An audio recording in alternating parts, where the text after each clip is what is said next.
Y la señora Costa está con un dólar al alza imparable, ya que es de su responsabilidad, y no dice nada respecto de la responsabilidad que tiene ella y que tiene Marcel previamente respecto de la política de tasas. Aquí, si vamos a entrar a hablar, hablemos en serio. En una parte importantísima el problema inflacionario que tenemos, lo tenemos porque al señor Marcel se le ocurrió, a propósito de los retiros, emitir dinero. ¿Qué es la inflación? Más dinero en el mercado. ¿Qué hizo Marcel? Él, sin que nadie se lo pidiera, por lo menos que sepamos, capaz que aparece ahora un WhatsApp.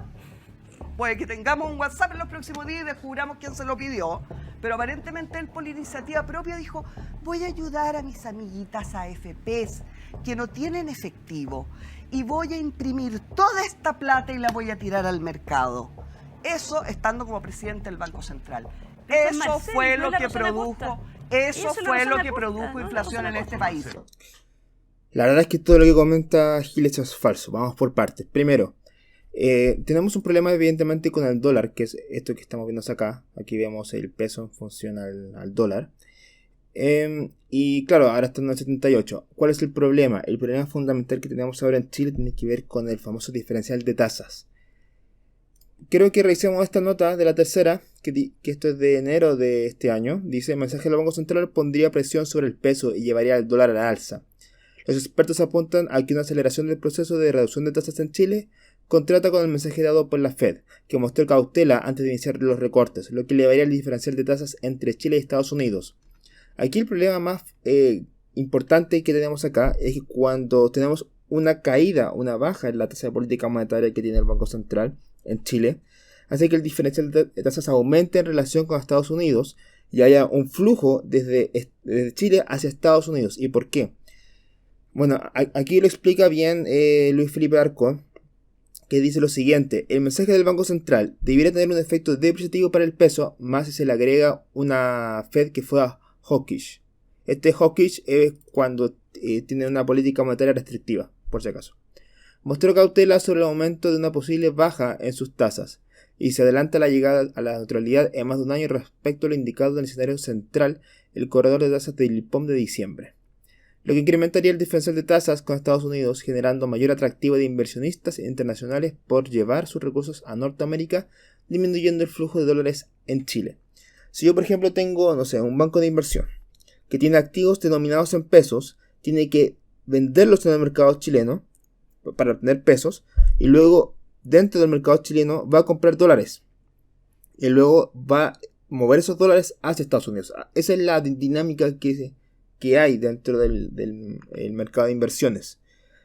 ¿Y por qué el peso al final baja? Porque al final, como un banco de inversión que quiere mover sus capitales de Chile a Estados Unidos, yo estoy comprando dólares y me lo estoy llevando hacia afuera. Es decir, que dentro del mercado local, dentro de Chile, hay menos dólares y por eso es que por eso es que el peso cae en términos de dólares, porque el dólar es más escaso.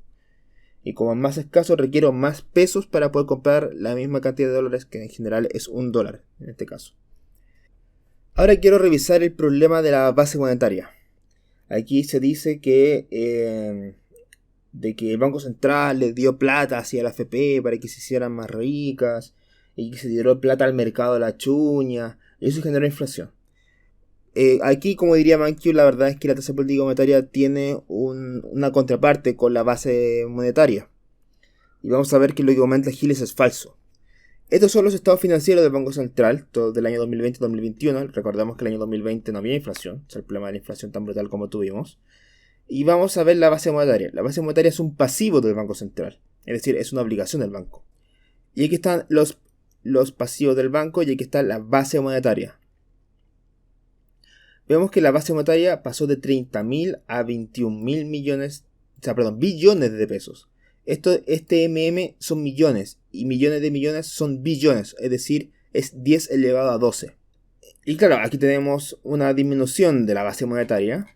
Vamos al Banco Central, por si acaso, estos informes son auditados por el EY.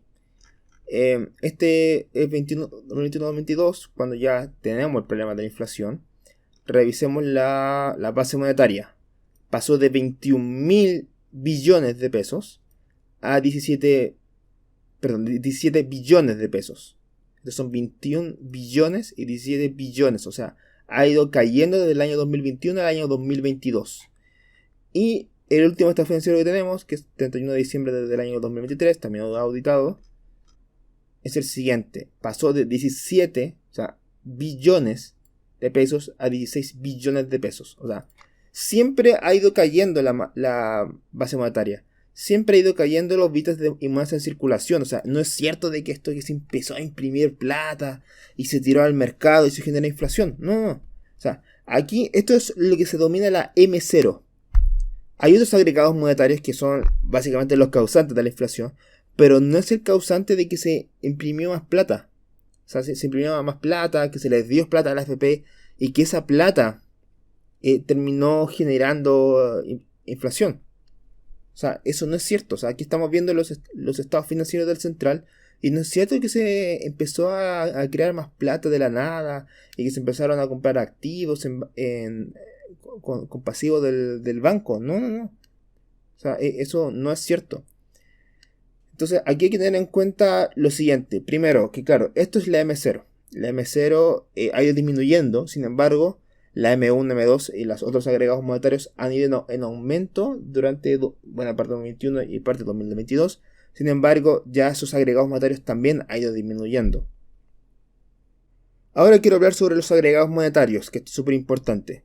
La M1 es el concepto más líquido de dinero compuesto por los billetes y monedas en circulación, las cuentas corrientes, importantísimo, y cuentas a la vista. La M2 considera la M1 más los depósitos a plazo en pesos chilenos y la M3, la M2 y los depósitos en moneda extranjera, así como la tenencia de bonos por parte del sector privado no bancario. Ya, aquí vamos por la M1. Veamos que el primer retiro fue a mediados del año 2020. Y si nos vamos por acá, veamos que toda esta parte roja son los depósitos en cuenta corriente. Todo esto que está aquí son depósitos en cuenta corriente que fueron en aumento, y los depósitos y ahorro a la vista. Veamos que de aquí a acá hay un salto brutal. De aquí y hasta acá, hasta el año 2021. Estos fueron básicamente los 3 retiros de pensiones. Y todo esto conforma, la suma de estos conforma la M1. Y el circulante es el verde, que estaba más o menos estancado y de hecho ha ido disminuyendo en el último tiempo. Y si nosotros revisamos todos los agregados monetarios, que es M1, M2 y M3, y esto es la variación porcentual, veamos que claro, en un inicio hubo un aumento brutal de la M1. Con la política monetaria restrictiva, la M1 y el aumento del consumo, la M1 ha ido cayendo y ha ido bajando, y si nos vemos el último plazo, ha ido convergiendo más o menos a lo que son los promedios históricos desde que tenemos registros.